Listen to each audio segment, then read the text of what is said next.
ఏమైంది? గంటకే ఆకలి అవుతుందా? పిడికిలెత్తాలే బలంగా. జై తెలంగాణ, జై బీసీ, జై పూలే. వేదిక మీద ఉన్నటువంటి అందరికీ కూడా పేరు పేరున హృదయపూర్వకంగా నమస్కారాలు తెలియజేస్తా ఉన్నాను. ఇవాళ మనం ఒకటే అనుకున్నాం, ఏప్రిల్ 8వ తారీఖు, ఏప్రిల్ 11వ తారీఖు జ్యోతిబా పూలే గారి జన్మదినోత్సవం. మరి ఆ రోజు లోపల అసెంబ్లీలో పూలే విగ్రహం పెట్టేటటువంటి ప్రకటన ప్రభుత్వం చేయాలనేటువంటి డిమాండ్తోని ఇవాళ ఇక్కడ 1116 మందికి పైచిలుకు ఆకలితోని దీక్ష చేయాలన్నటువంటిది మొదటి నిర్ణయం. ఆ దీక్షలో, ఆ ఉద్యమంలో కదలి వచ్చినటువంటి వారందరికీ ఉద్యమాభివందనాలు తెలియజేస్తా ఉన్నాం. మరి 1116 మంది దండలేసుకొని ఇక్కడ కూర్చుంటే వారికి మద్దతుగా తరలి వచ్చినటువంటి వేలాది మిగతా మిత్రులందరికీ కూడా హృదయపూర్వకంగా నా నమస్కారాలు తెలియజేస్తా ఉన్నాను. ముఖ్యంగా ఇవాళ తెలంగాణ జాగృతి యునైటెడ్ పూలే ఫ్రంట్ నుంచి ఉవ్వెత్తున తరలి వచ్చినటువంటి ఉస్మానియా విద్యార్థులకు, జేఎన్టీయు విద్యార్థులకు, తెలుగు యూనివర్సిటీ నుంచి వచ్చిన విద్యార్థులకు, పాలమూరు యూనివర్సిటీ నుంచి వచ్చిన విద్యార్థులకు, శాతవాహన యూనివర్సిటీ నుంచి వచ్చిన విద్యార్థులకు, హైదరాబాద్ సెంట్రల్ యూనివర్సిటీ నుంచి వచ్చిన విద్యార్థులకు, కాకతీయ యూనివర్సిటీ నుంచి వచ్చిన విద్యార్థులకు, నిజాం కాలేజ్ నుండి వచ్చిన విద్యార్థులకు, అంబేద్కర్ కాలేజ్ నుండి వచ్చిన విద్యార్థులకు, కేశవ్ మెమోరియల్ కాలేజ్ నుండి వచ్చిన విద్యార్థులకు, ఓయూ లా కాలేజ్ నుంచి వచ్చిన విద్యార్థులకు, ఇంకా అనేక బీసీ హాస్టళ్ల నుండి వచ్చినటువంటి విద్యార్థులకు అందరికీ కూడా పేరు పేరున హృదయపూర్వకంగా నా నమస్కారాలు తెలియజేస్తా ఉన్నాను. అదేవిధంగా ఈరోజు వేదిక మీద ఉన్నటువంటి యునైటెడ్ పూలే ఫ్రంట్ కన్వీనర్ గారు గౌరవనీయులు పెద్దలు గట్టు రామచంద్రరావు గారికి, అన్న బొల్ల శివశంకర్ గారికి, అట్లానే విజయేందర్ సాగర్ గారికి, నిమ్మల వీరన్న గారికి, మారన్న గారికి, వంజరి ప్రవీణ్ గారికి, వేదిక మీద ఉన్న కుమారస్వామి గారికి, అట్లానే మా సోదరి మాధవి గారికి, అన్న గోవర్ధన్ యాదవ్ అన్న గారికి, కృష్ణమాచారి అన్న గారికి, తమ్ముడు ఫారూక్ గారికి సంచార జాతుల నుండి, అట్లానే వేదిక మీద ఉన్నటువంటి ముదిరాజ్ సంఘం నాయకులు అన్న కొట్టాల యాదగిరి గారికి, కుమ్మరి శాలివాన సంఘం నుంచి ఉన్నటువంటి తమ్ముడు నరేష్ గారికి, మేరు సంఘం నుండి ఉన్నటువంటి సోదరులు మధు గారికి, మాధవ్ గారికి, అట్లానే మా కవిత కూడా ఉంది మేరు సంఘం వారికి, అట్లానే భాస్కర్ యాదవ్ గారికి, సంపత్ గౌడ్ గారికి, హమాలి సంఘం నుండి ఉన్నటువంటి అన్న సీనన్న గారికి, అట్లానే గోపు సదానందం అన్న గారికి, గోరిగా నరసింహ గారికి, అట్లానే ప్రవీణ్ ముదిరాజ్ గారికి, అన్న సంచార జాతి నుండి ఉన్నటువంటి పూసల సంఘం శ్రీనివాస్ గారికి, అట్లానే నాయి బ్రాహ్మణ సంఘం నుంచి ఉన్నటువంటి అన్న ఫైర్ బ్రాండ్ రాచమల్ల బాలకృష్ణ గారికి, అట్లానే వేదిక మీద అన్ని కమ్యూనిటీస్ నుండి పద్మశాలి సంఘం మనోహర్ అన్న ఉన్నారు, అట్లానే వేదిక మీద అనేకమైనటువంటి మా ఆడబిడ్డలందరూ కూడా, మా జాగృతి కార్యకర్తలు అందరూ ఉన్నారు, సింగరేణి నుండి వచ్చినటువంటి వారు ఉన్నారు, మా నరేష్ నేత వెంకట్, అట్లానే వేదిక మీద అనేక మంది బీఆర్ఎస్వికి సంబంధించినటువంటి నాయకులందరూ వచ్చినారు, కార్యకర్తలు అందరూ వచ్చినారు. వారందరికీ హృదయపూర్వకంగా నమస్కారం. ముఖ్యంగా ప్రతినిత్యం మాతో కలిసి పనిచేస్తున్నటువంటి లింగం గారికి, అశోక్ యాదవ్ గారికి, తమ్ముడు దత్తాత్రేయ గారికి, అట్లానే కందుల మధు గారికి, మా నిజామాబాద్ తమ్ముడు ఫైర్ బ్రాండ్ మా చిన్ను గౌడ్ గారికి, సంతుకి, రాము యాదవ్కి, ఇక ఇట్లా చెప్పుకుంటూ పోతే వేదిక మొత్తం మనోళ్ళే ఉన్నారు. మరి వారందరితో పాటు దాసర్లపురం నాగరాజు గారికి, సాయి గారికి, అంబర్పేట్ సాయి గారికి, ఇంకా చాలా మంది ఉన్నారు. మరి ఇవాళ మనం ప్రభుత్వానికి ఇచ్చేటటువంటి మెసేజ్ ఏంటంటే, బీసీలలో ఉన్నటువంటి అన్ని కుల సంఘాలకు సంబంధించినటువంటి ప్రతి ఒక్క ప్రతినిధి కూడా ఇక్కడ ఉన్నారు. వారితో పాటు అనేక మంది ఇతర కమ్యూనిటీకి సంబంధించి మరి బీసీలకు సంబంధించి వారి ఆత్మగౌరవ ప్రతీక అయినటువంటి పూలే గారిని అసెంబ్లీలో నిలబెట్టాలని కాంక్షించేటటువంటి అనేక మంది ప్రజాస్వామ్యవాదులు కూడా ఇక్కడ ఉన్నారు. మరి బీసీలలో ఉండేటటువంటి ఇంటలెక్చువల్ సెక్షన్గా చెప్పుకునేటటువంటి బీసీ అడ్వకేట్స్ ఇంత పెద్ద ఎత్తున ఈ ధర్నాలో పాల్గొనడం చాలా సంతోషించాల్సినటువంటి విషయం. అట్లానే బీసీలలో ఉండేటటువంటి డాక్టర్స్ అందరు కూడా తెల్లకోట్లు వేసుకొని వచ్చి ఇవాళ ఈ దీక్షలో కూర్చోవడం ఎంతో సంతోషం. బీసీ ఇంటలెక్చువల్స్గా చెప్పబడేటటువంటి జర్నలిస్టులు ఎంతోమంది వచ్చి ఇవాళ ఇక్కడ కూర్చోవడం చాలా సంతోషం. ఆర్టీసీని లీడ్ చేస్తున్నటువంటి అన్న థామస్ రెడ్డి గారు మరి వారి ఇక్కడికి రావడం చాలా సంతోషం. విజయనకి గారు థామస్ అన్న కనవడం, థామస్ అన్న గారు రావడం చాలా సంతోషం. మరి అనేక మంది ఇక్కడికి వచ్చి ఇవాళ ఈ ఉద్యమాన్ని సపోర్ట్ చేస్తున్నారంటే మరి మామూలు విషయం కాదు. ఇక్కడ వేదిక వేయడం దగ్గర నుంచి బ్యానర్ కట్టడం దగ్గర నుంచి నిరంతరం మరి మాతో పాటు కలిసి పనిచేస్తున్నటువంటి ఆలకుంట హరి గారికి, అట్లానే మా తమ్ముడు నవీనాచారి తెలంగాణ జాగృతి జనరల్ సెక్రటరీ వారికి ఇంకా మామూలు ప్రయత్నం లేదు, ప్రతి ఒక్కరి ప్రయత్నం ఉన్నది. అందరూ కూడా తరలి వచ్చినందుకు నమస్కారాలు తెలియజేస్తున్నా. మరి ఏ ఉద్యమమైనా మాటతోని ముందుకు సాగదు, పాట కూడా తోడవ్వాలి. మరి మేమందరం కూడా చిచ్చర పిడుగుల్లా మీతో పాటు కలిసి నడుస్తామని ప్రజా కళాకారుల వేదికను పెట్టుకొని మాతో కలిసి నడుస్తున్నటువంటి మానుకోట ప్రసాద్ గారికి, మధ్యల సందీప్ గారికి, కళాకారుల బృందం అందరికీ కూడా పెద్ద ఎత్తున ధన్యవాదాలు. మరి మాట పాట ఉండాలంటే ప్రపంచాన్ని ఆలోచింపజేసేటటువంటి సాహిత్యం కూడా దానికి తోడవ్వాలి.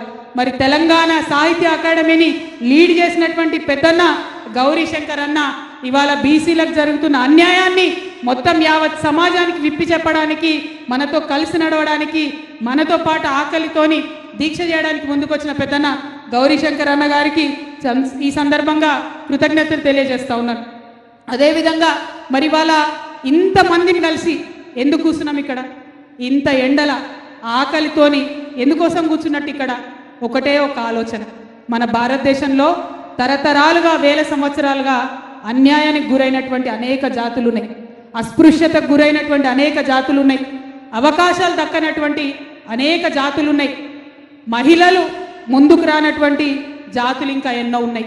మరి ఈ జాతులందరి కోసం భారతదేశానికి స్వతంత్రం వచ్చే కన్నా 100 సంవత్సరాల ముందే మేల్కొని మాట్లాడి మన జాతి గొప్ప జాతి, ఈ జాతిలో కొందరిని వెనక్కి వేసుకుంటే జాతి మొత్తం కూడా వెనకబడుతుంది, కాబట్టి అందరం కలిసి ముందుకు నడవాలని మహోన్నతమైనటువంటి సందేశం ఇచ్చి వ్యక్తిగతంగా ఎన్నో త్యాగాలు చేసి నిలబడ్డటువంటి మహనీయుడు ఇవాళ జ్యోతిబా పూలే గారు. వారి సహధర్మచారిణి అమ్మ సావిత్రిబాయి పూలే కూడా మరి వారికి తోడు నీడగా ప్రతి కష్టంలో నడిచి ముందుకెళ్ళినటువంటి గొప్ప వ్యక్తి. బాబాసాహెబ్ అంబేద్కర్ చాలా సందర్భాల్లో చెప్పిండు, జ్యోతిబా పూలే అంటే నాకు గురువు, ఆయన చేసినటువంటి పనిని చూసి నేను స్ఫూర్తి పొంది నా జాతి కోసం కొట్లాడడానికి ముందుకొచ్చిన అని బాబాసాహెబ్ అంబేద్కర్ చెప్పుకున్నాడు. అంత గొప్ప మహనీయుడు జ్యోతిబా పూలే. 1848 మన భారతదేశానికి స్వాతంత్రం వచ్చింది 1947లో, కానీ 1848లో జ్యోతిబా పూలే గారు ఆనాడే మహిళల కోసం పాఠశాల పెట్టినటువంటి గొప్ప వ్యక్తి. ఇవాళ నేను ధైర్యంగా మీ ముందు నిలబడి 2 మాటలు మాట్లాడుతున్నా అంటే ఇవాళ ఇంతమంది మా మహిళా సోదరిమణులు వచ్చి ఇక్కడ దీక్షలో ధైర్యంగా పాల్గొంటున్నారంటే ఆనాడు ఆ మహనీయుడు చేసినటువంటి కృషి అని ఇవాళ చెప్పక తప్పదు. భారతదేశంలో ఉన్న ప్రతి ఆడబిడ్డ కూడా పొద్దుగా లేస్తే జ్యోతిబా పూలేకి దండం పెట్టుకుంటేనే మనం ముంగట పడతాం తప్పితే ఇంకొక ఆస్కారం లేదు. అదేవిధంగా కుల వివక్ష తొలగించాలని పాపం ఆయన అనేక అవమానాలు పడ్డాడు. ఆయనకు ఒక మంచి దోస్తు ఉంటాడు, ఆయన బ్రాహ్మణుడు ఉంటాడు, స్కూల్లోనే చదువుకుంటుంటాడు ఆయనతో కలిసి. ఆ బ్రాహ్మణ సోదరుడు మిత్రుడు పెళ్లికి పిలిస్తే పెళ్లికి పోతాడు. ఆ పెళ్లిలో ఆయనను అనేక అవమానాలకు గురి చేస్తారు. ఆ అవమానాలకు గురైన తర్వాత కేవలం ఇది నా అవమానం కాదు, నాలాంటి లక్షలాది కోట్లాది మందికి జరుగుతున్న అవమానం, ఈ అవమానం నుంచి నా జాతి ప్రజల్ని విముక్తి చేయాలని చెప్పి ఆనాటి నుండే పోరాటం మొదలు పెడతాడు. అనేక కార్యక్రమాలు చేస్తాడు, సత్యశోధక్ పరిశోధన లాంటి సంస్థలను పెడతారు, బోలెడని పుస్తకాలు రాసి మరి ఎన్నో రాసి జాతిని జాగృతం చేస్తేనే ఇవాళ స్వతంత్రం వచ్చిన తర్వాత ఓటు హక్కు విషయమైతేనేంది, చదువు విషయమైతేనేంది మనం ముందుకు వచ్చినాం. ఉట్టుటిగా అడుగుతలేం, మనం పొదువోకు అడుగుతలేం. బాజాప్తా అసెంబ్లీలో జ్యోతిబా పూలే బొమ్మ చూస్తే మనకు ధైర్యం రావాలి, స్ఫూర్తి రావాలి. అందుకోసమే అసెంబ్లీలో జ్యోతిబా పూలే విగ్రహం ఉండాలని అడుగుతున్నాం. 15 ఏళ్ల కింద ఇదే ఇందిరా పార్క్ దగ్గర ఇగో గిట్లనే దీక్ష చేసి మరి అంబేద్కర్ గారి విగ్రహం కావాలని అడిగితే ఆనాడు కూడా ఇట్లనే తిరిమరి మాటలు మస్తు మంది మాట్లాడిరు. బాధపడే అవసరం లేదు. శివన్ అన్నాడు, అమ్మా భయపడకని. అన్నా ఇది తెలంగాణ బ్లడ్, భయపడే బ్లడ్ కాదు. ఎన్ని అడ్డంకులు ఎదురైనా ఎన్ని ఇబ్బందులు వచ్చినా ఎన్ని విమర్శలు వచ్చినా ముందుకే పోతాం తప్పితే వెనక్కి పోయేది లేదు. ఎందుకంటే ఇందులో స్వలాభం లేదు. లాభం ఏదన్నా ఉందా అంటే యావత్ తెలంగాణ జాతిలో ఉన్న సబ్బండ వర్ణాలకు వర్గాలకు లాభం జరిగేటటువంటి ముచ్చండే ఇక్కడ మాట్లాడుతున్నాం. కాబట్టి ధైర్యంగా ముందుకే పోతాం తప్ప వెనక్కి తప్పే ఆస్కారమే లేదు. ఇవాళ కాంగ్రెస్ ప్రభుత్వాన్ని నేను వినమ్రంగా మిమ్మల్ని రిక్వెస్ట్ చేస్తూ ఉన్నాను. ఎట్లా అయితే అసెంబ్లీలో అంబేద్కర్ ఉన్నాడో అట్లానే అంబేద్కర్ పక్కన జ్యోతిబా పూలే కూడా ఉండాలని చెప్పి మళ్ళీ ఒకసారి డిమాండ్ చేస్తున్నాం. ఏప్రిల్ 11వ తారీఖు నాడు వారి జయంతి ఉన్నది. ఆ రోజన్నా ప్రకటన చేసి తెలంగాణ బీసీ బిడ్డలకు మీరు ఒక స్ఫూర్తినివ్వాలే, మద్దతునివ్వాలని చెప్పి ప్రభుత్వాన్ని డిమాండ్ చేస్తూ ఉన్నాం. మరి ఇదే విషయం మనం మాట్లాడుకుంటా ఎట్లా అయితే జ్యోతిబా పూలే విగ్రహం ఉండాలన్నామో అట్లనే మనకు రిజర్వేషన్లు కావాలన్నాం. 42% కోసం కొట్లాడినాం. దాని ఫలితంగా ఇవాళ బిల్లులు పెట్టిండ్రు. ఆనాడు ఒకటే బిల్లు పెడతామన్నారు. కాంగ్రెస్ పార్టీ మేనిఫెస్టోలో రాజకీయ రిజర్వేషన్ తప్పితే ఇంకో దాని ముచ్చట లేకుండే. కానీ ఇదే నాయకులం, ఇదే యునైటెడ్ పూలే ఫ్రంట్, ఇదే జాగృతి నాయకులం అందరం కలిసి ఒక్కటి కాదు 3 బిల్లులు పెట్టాలి. విద్యకు సపరేట్గా పెట్టాలి, ఉద్యోగాలకు సపరేట్గా పెట్టాలి, రాజకీయాలకు సపరేట్గా పెట్టాలని డిమాండ్ చేసినాం. అప్పుడు కూడా నవ్విండ్రు, అప్పుడు కూడా మస్తు మాటలు అన్నారు. కానీ సోయి తెచ్చుకున్నారు. రాజకీయాలకు సపరేట్ బిల్లు, విద్యా ఉద్యోగాలకు సపరేట్ బిల్లు, 2 బిల్లులు అసెంబ్లీలో పెట్టిందంటే అది కేవలం యునైటెడ్ పూలే ఫ్రంట్, తెలంగాణ జాగృతి, బీఆర్ఎస్ పార్టీ 50 మంది తెలంగాణ బీసీల విజయంగా ఇవాళ మనం భావించాల్సినటువంటి అవసరం ఉన్నది.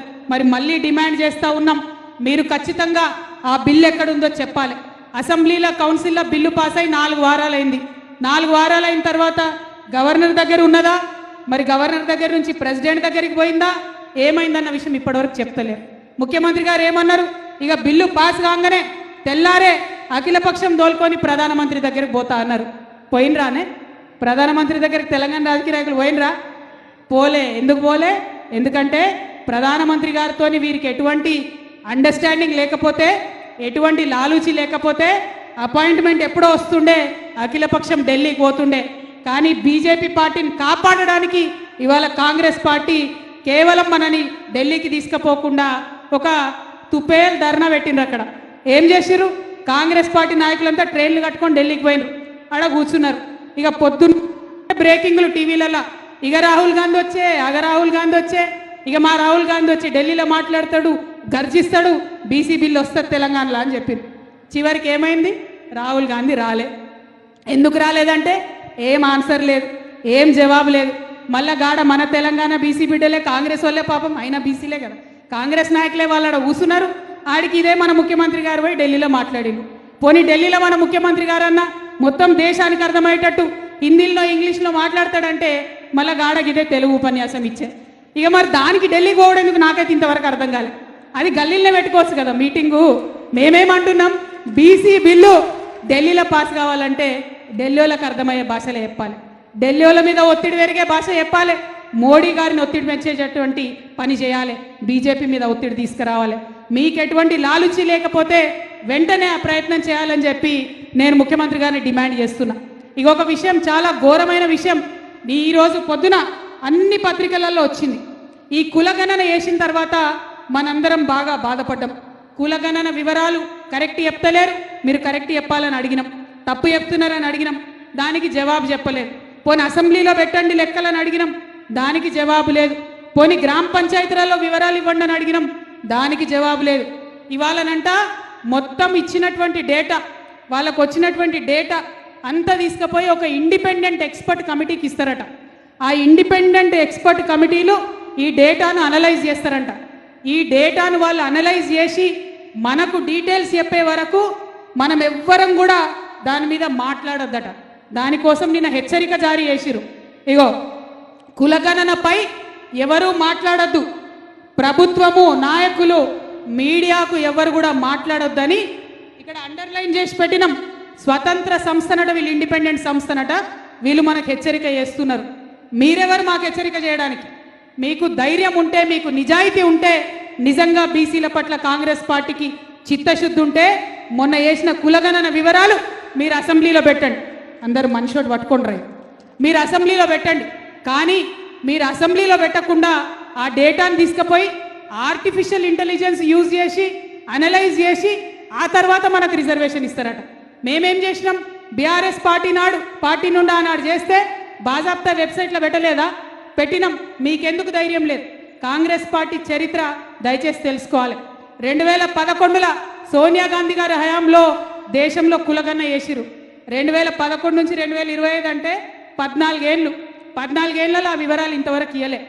కర్ణాటకలో కాంగ్రెస్ ప్రభుత్వం ఆధ్వర్యంలో 2015లో కులగణన వేసిరు, అంటే 10 ఏళ్ళు. అది ఇంతవరకు వివరాలు ఇయ్యలే. ఇక తెలంగాణలో పోయిన సంవత్సరం చేసిరు. పోనీ ఈ వివరాలన్నా ఇస్తారేమో అంటే మళ్ళీ ఇవి కూడా తీసుకుపోయి ఇండిపెండెంట్ సంఘానికి ఇస్తారట. అందులో ఆర్టిఫిషియల్ ఇంటెలిజెన్స్ యూజ్ చేస్తారట, దాంతోనే అనాలిసిస్ చేస్తారట. ఆర్టిఫిషియల్ ఇంటెలిజెన్స్తోని చాలా ప్రమాదం ఉందని హెచ్సియులో మనమేమో చేసినామని నిన్ననే మళ్ళా సీఎం గారు చెప్పిండు. నాకైతే ఏమనిపిస్తుందంటే, ఇగో ఇది చూస్తుంటే ఆర్టిఫిషియల్ ఇంటెలిజెన్స్ అంటే ఏఐ అంటే ఆర్టిఫిషియల్ ఇంటెలిజెన్స్ కాదు. ఏఐ అంటే అనుమూల ఇంటెలిజెన్స్. ఏఐ అంటే అనుమూల ఇంటెలిజెన్స్. ఈ అనుమూల ఇంటెలిజెన్స్ వాడి మా కులగణను తప్పుతో పట్టించి బీసీ కులాలకు అన్యాయం చేసే ప్రయత్నం జరుగుతుంది తప్పితే ఇంకోటి కాదు. కాబట్టి ఈ అనుమూల ఇంటెలిజెన్స్ మొత్తం రాష్ట్రంలో విధ్వంసం సృష్టిస్తున్నది. అనుమూల ఇంటెలిజెన్స్ పక్కకు జరిగితే తప్ప రాష్ట్రం బాగుపడే పరిస్థితి కనబడతలేదు. అది కులగణన కావచ్చు, హెచ్సియు కావచ్చు, ఇంకోటి కావచ్చు. కాబట్టి ఇవాళ మనందరం కూడా ఈ వేదిక ద్వారా కోరేది ఒకటే, డిమాండ్ చేసేది ఒకటే. మొదటిది, మీరు అసెంబ్లీలో పూలే విగ్రహం పెట్టండి. రెండవది, కులగణన వివరాలు అసెంబ్లీలో పెట్టండి. మూడవది, బీసీ బిల్లులు ఏదైతే అసెంబ్లీలో పాస్ చేసిండ్రో అవి ఎక్కడున్నాయో చెప్పండి. ఎందుకంటే భారతీయ జనతా పార్టీ ఓపెన్గా చెప్పింది సుప్రీంకోర్టుకి, మేము బీసీలకు లెక్కలు తీయం, మేము బీసీలకి ఈ దేశంలో కులగన్న చేయమని బీజేపీ ఓపెన్గా చెప్పింది. మరి ఆ పార్టీకి ఎట్లా ఒత్తిడి పెంచాలి? అది ప్రజా ఉద్యమాల ద్వారా ఒత్తిడి పెంచుదామా, రాజకీయ పరంగా ఒత్తిడి పెంచుదామా? మీరు ప్రజలకు జవాబు చెప్పండి. ఆ ఒత్తిడి పెంచడానికి మేమందరం కూడా సిద్ధంగా ఉంటాం. మీరు ఎక్కడికంటే అక్కడికి వస్తాం. మీలాగా ఢిల్లీలో దొంగ దీక్షలు మేము చేయం, నిజమైన దీక్ష చేస్తాం. ఇవాళ శాంపుల్ మాత్రమే. ఇక్కడ మనం ఓన్లీ పొద్దుగాలటి నుండి సాయంత్రం వరకే ఆకలి కూస్తున్నాం. ఈ బీసీ బిల్లు పాస్ అవ్వాలంటే అవసరమంటే ఢిల్లీకి పోయి నిరవధికంగా నిరాహార దీక్ష కూర్చుందామని చెప్పి ఈ సందర్భంగా నేను తెలియజేస్తూ, మరి ఆనాడు మహిళా బిల్లుకు ఎట్లయితే మనం చేసినామో అట్లనే మనం బీసీ బిల్లు కోసం కూడా చేయాల్సినటువంటి అవసరం ఉంది. మరి దానికి నాయకులందరూ సిద్ధమేనా? పోదామా ఢిల్లీకి?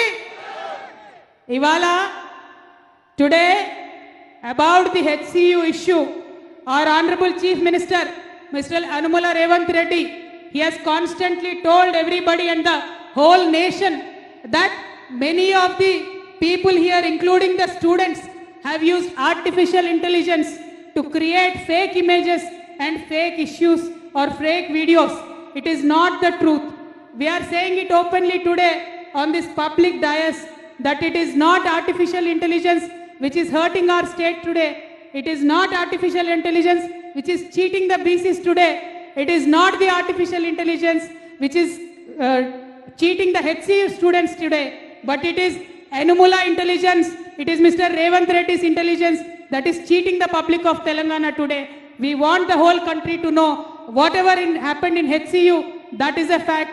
Whatever is happening here today, that is a fact. Rahul Gandhi ji talks about OBC empowerment. But today, the OBC census that are done in Telangana are not true, and they are suppressing the demands of the OBC. So we are demanding OBC bill that was passed in the assembly should be immediately taken to Delhi. Thank you. Jai Telangana. Jai BC. మనము ఇదే జోష్తోని సాయంత్రం 4 దాకా కూర్చోవాలి. ఓకేనా? రెడీయా? ఇప్పుడేమో చూస్తే అందరు దండలేసుకున్నారు. ఇంకా గంట తర్వాత దండలు తీయరు కదా, మెల్లగా సైడ్కి పోయి చల్ల తాగారు కదా. అంతేనా? పట్టినట్టేనా? పిడికిలు ఎత్తినట్టేనా? జై బీసీ. జై బీసీ. ఇప్పుడే సాయంత్రం చెప్తా. అనేక మంది ప్రతి ఒక్కరు వచ్చిండ్రు. సారీ మీ పేర్లని చెప్పలేకపోతున్నా, క్షమించాలి. చిట్టీలు పంపుతున్నారు. కానీ అందరికీ కూడా మళ్ళీ పేరున హృదయపూర్వకంగా ఉద్యమాభివందనాలు తెలియజేసుకుంటున్నా. జై తెలంగాణ. జై తెలంగాణ. జై బీసీ. జై బీసీ.